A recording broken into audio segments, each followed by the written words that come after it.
దాటి సింధు తీరంలో ఉంది. వారి తరువాతి లక్ష్యం కేకేయ. అదే మన యుద్ధ భూమి. ఆ మిడతల దండుకు మరుభూమి. ఇది ఎగువనున్న మహాబలం. వారికంటే ముందే మనం అక్కడికి చేరుకోవాలి. ఎగువనుంటే దిగువ సేనల్ని కొట్టడం తేలికవుతుంది. యవన సైన్యం మనకంటే పదింతలు. గెలిచే అవకాశం వారికున్న అవసరం మనకుంది. మనలో ప్రతి ఒక్కడు 10 మందిని చంపే వరకు బ్రతుకుండాలి. చాలు, ఆపై దైవేచ్ఛ. చాలా తర్వాత ఏమైనా సరేనా? వాసిష్ఠి, యుద్ధం వద్దండి. పోయిన ప్రాణాలు చాలు. ఇక ఏ ఒక్కరి ప్రాణం పోయినా నేను ఒప్పుకోను. మీ ప్రాణం పోతే అసలు ఒప్పుకోను. మీరు నా ప్రాణం. మీరు నాకు కావాలి. నాకు కావాలి. వాసిష్ఠి, ఏమైందమ్మా? విషం అండి. విషం. కాలకోట విషం. ఒళ్ళంతా విషం. నేను చూశానండి. యుద్ధంలో మిమ్మల్ని చంపేస్తారండి. ఆయుధం అబద్ధం ఆడదండి. లోహాచార్యులు కూడా చెప్పారు. వాసిష్ఠి, నీ భ్రమ నువ్వు చెప్పావు. నా కళ నేను చెప్పాలిగా. కళ. కళ.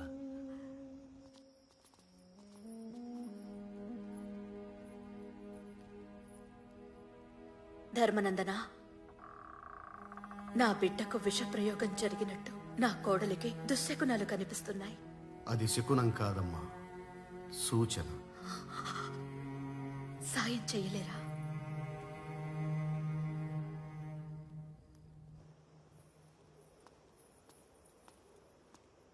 ఇక్కడి నుంచి నీకు ఊళ్ళు కనిపిస్తాయి. నాకు ముక్కలు ముక్కలుగా, జనపదాలుగా, గణరాజ్యాలుగా బతుకుతున్న దేశం కనిపించింది. అప్పుడు నా వయసు 5 ఏళ్ళు. శాతకర్ణి, నాన్నగారు ఎప్పుడు యుద్ధం నుంచి తిరిగొస్తారా అని ఎదురు చూస్తున్నావా? యుద్ధం ఎందుకమ్మా? నిన్నే ప్రజలంటూ కొట్టుకుంటున్నారు. ప్రజలు కొట్టుకోరు, పాలకులు. పాలించడానికి కాదు, అధికారం చెలాయించటానికి. ఈ రాజ్యం మీద ఆ రాజ్యం, ఆ రాజ్యం మీద ఇంకో రాజ్యం. అసలు ఇన్ని రాజ్యాలు ఎందుకు? ఏకమే ఒకే రాజ్యం అయితే యుద్ధమే ఉండదు కదా. ఒక్కటి చేసే వీరుడు పుట్టాలిగా. పుట్టానుగా. నువ్వా? నేనే అన్ని రాజ్యాల్ని కలిపేసే ఒకే రాజ్యంగా చేస్తా.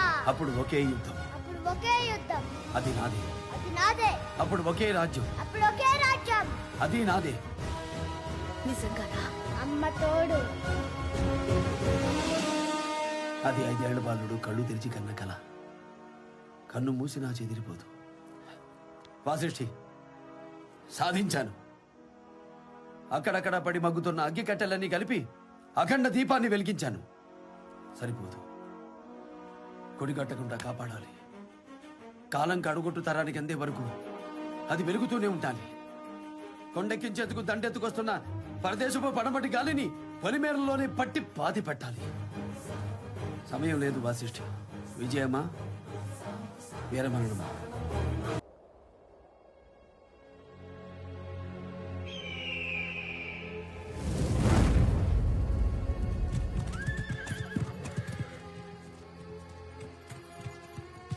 వాళ్ళు 1,00,000 మంది, మనకి 3 లక్షల సైన్యం ఉంది. 25,000 మందిని చంపాం, 60,000 మందిని చంపుకున్నాం. అయితే ఏం? ఇంకా మన సైన్యం 2,40,000. ఇప్పుడు వాళ్ళ సంఖ్య కేవలం 75,000. ఈ యుద్ధం ఇలాగే కొనసాగిన 3వ నాటికి వాళ్ళ సంఖ్య ముగిసిపోతుంది. అప్పటికీ మన సేన మిగిలుంటుంది. ఈ దేశం మనదవుతుంది. శాతకర్ణి ఒక్కడు మిగులుంటే చాలు డెమిత్రియస్. మనలో ఒక్కరూ మిగలరు. మీరతన్ని యుద్ధంలో చూశారు, నేనతనిలోనే యుద్ధాన్ని చూశాను. అంటే వాడికి చావు లేదా? ఉంది. దాని పేరు ఎథీనా. అపార సైన్యం చేయలేనిది ఆడది చేస్తుంది.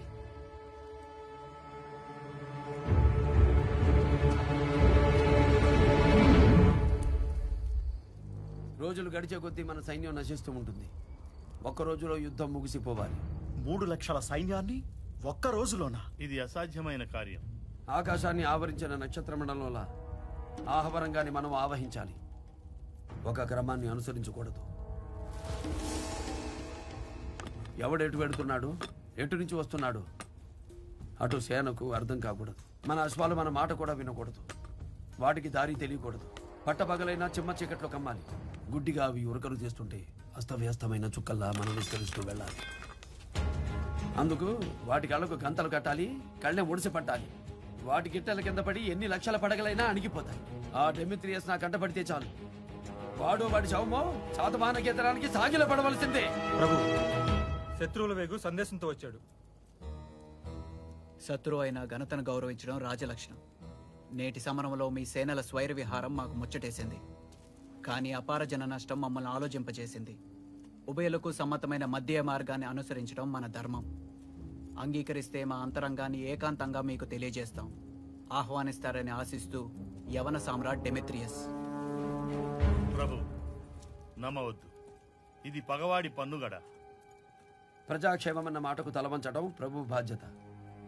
సమ్మతమే. రమ్మను.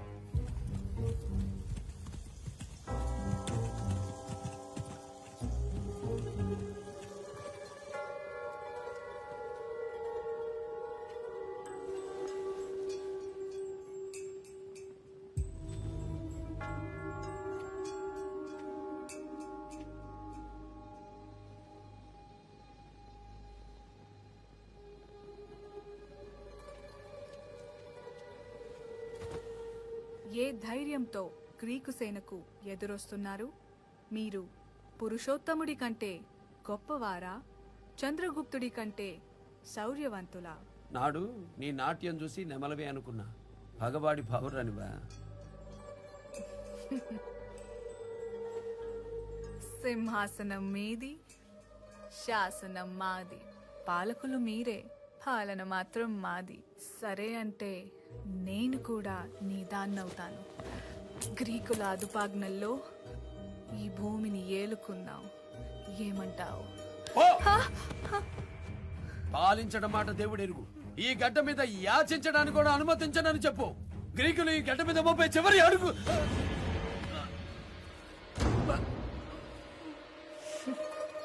ఇప్పుడు నీ రక్తంలో ఉంది రోషం కాదు, విషం. ఈ కాలనాగు కక్కిన కాలకూట విషం.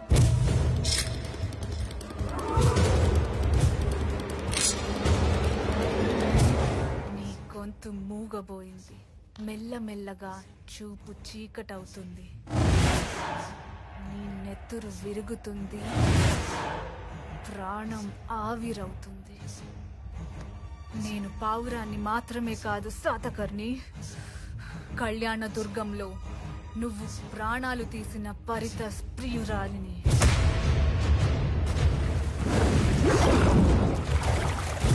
నీ మరణం నా పరితస్కి నేనిస్తున్న బహుమానం. చచ్చిపో, ఇక సెలవు.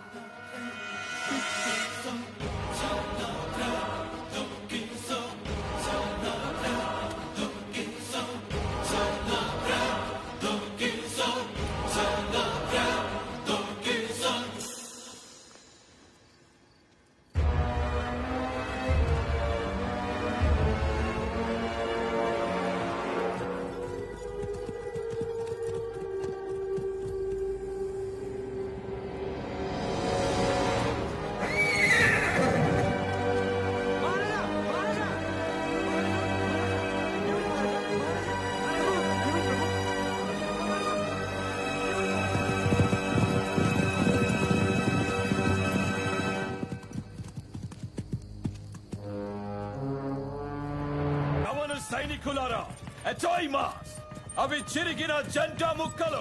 యవన సేన చై కదిలిన ఆ గాలికి కొట్టుకుపోతాయి. ఇది మన అలెగ్జాండర్ ఏనాడు సాధించవలసిన దేశం. సాధిద్దాం. కళింగరాయ, ఏమిటి విషయం?